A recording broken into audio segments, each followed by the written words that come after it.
আমার ভিডিওর কমেন্ট বক্সে অধিকাংশ মানুষই পজিটিভ কমেন্ট করেন, আমার প্রশংসায় পঞ্চমুখ থাকেন তারা। কেন? কারণ আমার এই সাহসকে তারা শুভেচ্ছা জানান। ইসলামের সত্য ইতিহাসগুলো আমি তুলে ধরছি, কোনো কার্পণ্য করছি না, কারচুপি করছি না আমি। এটা সত্যিকার অর্থেই প্রশংসনীয়।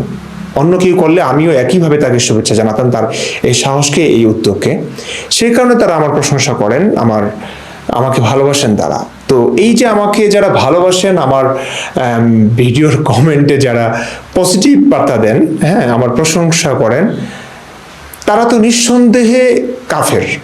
জাহান্নামী, জাহান্নামী, জাহান্নামী, জাহান্নামী, জাহান্নামী, জাহান্নামী, জাহান্নামী, এটা নিয়ে আর কোনো অস্পষ্টতা নেই।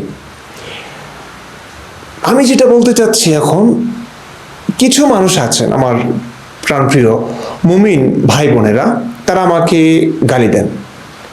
তারা আমার 14 গোষ্ঠী উদ্ধার করে গালি দেন, আমার মা তুলে বোন তুলে গালি দেন, অশ্লীল অকথ্য ভাষায় গালি দেন। এরা আসলে কোন টাইপের মানুষ? এরা কি জান্নাতি, কনফার্ম জান্নাতি, নাকি জাহান্নামী? এরা কি পাক্কা মুমিন নাকি কাফের? আপনাদের মতো যারা পজিটিভ কমেন্ট করেন, আপনাদের মতো এরা কি জাহান্নামী কিনা? এটা একটু কোরআন হাদিসের আলোকে বিশ্লেষণ করবার চেষ্টা করছি। কোরআন হাদিসের আলোকে বলবার দরকার নেই, খুব নর্মাল কথা, সোজা কথা, সহজ কথা, যে এরা কনফার্ম জাহান্নামী, এরা কনফার্ম নাস্তিক। যারা পজিটিভ কমেন্ট করেন এরা যদি হন নাস্তিক, এরা যদি হন কাফের, তাহলে যারা আমাকে গালি দেন, আমাকে অসভ্য ভাষায়, অকথ্য ভাষায় গালি দেন, এরা হচ্ছেন একদম কনফার্ম নাস্তিক, এরা হচ্ছে আলট্রা নাস্তিক, নাস্তিক প্রো ম্যাক্স। ওরা কি কারণে বলছি?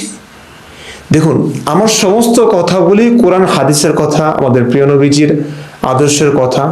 হ্যাঁ, ঠিক আছে, এগুলো ছোটবেলা থেকে আমাদের আলেমরা বলেননি, কারণ এগুলো বললে তো মানুষ অন্যভাবে নেবে।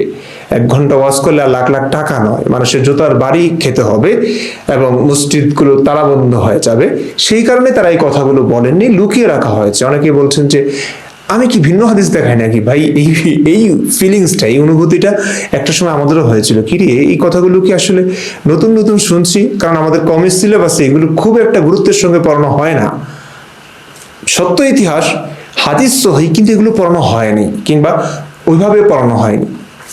যা হোক, তো কিছু মানুষ আমার কমেন্ট বক্সে, ভিডিওর কমেন্ট বক্সে তারা বলেন যে আপনি এগুলো মিথ্যা হাদিস শোনাচ্ছেন, নতুন হাদিস শোনাচ্ছেন। আমি খুব হাসি যে নতুন হাদিস হয় কিভাবে? হাদিস নতুন হয় কিভাবে? আপনি শুনেছেন নতুন করে, এগুলো আগে আপনি শোনেননি, কখনো শোনানো হয়নি আপনাকে। কোরআন হাদিস তো নতুন কিছু না, এটা তো অনেক আগের। হাদিস কখনোই নতুন হয় না, হাদিস পুরনো, কিন্তু শুনেছেন আপনি নতুন করে।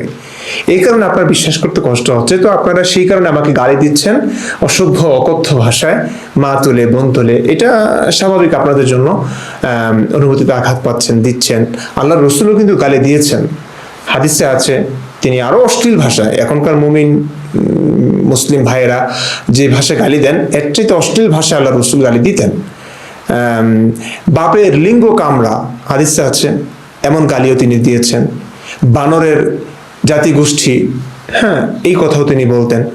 তার অপছন্দের হলেই তিনি গালি দিতেন। তো সেটাই হয়তো, সেই সুন্নতি হয়তো মুমিন মুসলিম ভাইয়েরা, আমার প্রাণপ্রিয় ভাইয়েরা, সেটাই পালন করছেন মনে হয়। কিন্তু কথা হচ্ছে, আমি তো আমাদের প্রাণপ্রিয়, আমাদের কলিজার টুকরা রসুল সাল্লাল্লাহু আলাইহি ওয়াসাল্লামের আদর্শকে তুলে ধরছি কোরআন হাদিসের আলোকে। একটা কথা হতো আমার নিজের না। তো আমাকে যারা গালি দিচ্ছেন তারা নাস্তিক হবেন না? কি হবেন তাহলে? আমাকে গালি দেওয়া মানে হচ্ছে আপনি রসুলকে গালি দিচ্ছেন, আপনি কোরআনের কোনো একটা আয়াতকে গালি দিচ্ছেন। তো যে কোনো আলেমের কাছে গিয়ে আপনি জিজ্ঞেস করুন, যে কোনো মুসলিম বিশেষজ্ঞের কাছে গিয়ে আপনি জিজ্ঞেস করুন যে কোরআনের একটা আয়াতকে যদি আপনি অপছন্দ করেন, কিংবা কোনো একটা সহিহ হাদিসকে যদি অপছন্দ করেন, আল্লাহ রসুলের কোনো একটা কর্মকে, কোনো একটা কথাকে, একটা হাদিসকে যদি অস্বীকার কিংবা অপছন্দ করেন, আপনার ভিতর ঈমান থাকবে কিনা? ঈমান থাকবে না। আমি একজন মুফতি, আমি বলছি, কিংবা আমার কথাতে যদি আপনার বিশ্বাস না হয়, কোন একজন দক্ষ বিদগ্ধ মুফতির কাছে গিয়ে প্রশ্ন করুন, জানতে চান, তারা একই ফতোয়া দেবে, এক্ষেত্রে কোনো দ্বিমত নাই। তো আমাকে যারা গালি দিচ্ছেন তারা তো আলট্রা, মানে নাস্তিক প্রো ম্যাক্স। তারা এ কারণেই একটু শুভেচ্ছা জানালাম সকল জাহান্নামীদেরকে। আমি এক জাহান্নামী, এবং আমাকে যারা শুনছেন আপনারা কিন্তু সবাই জাহান্নামী।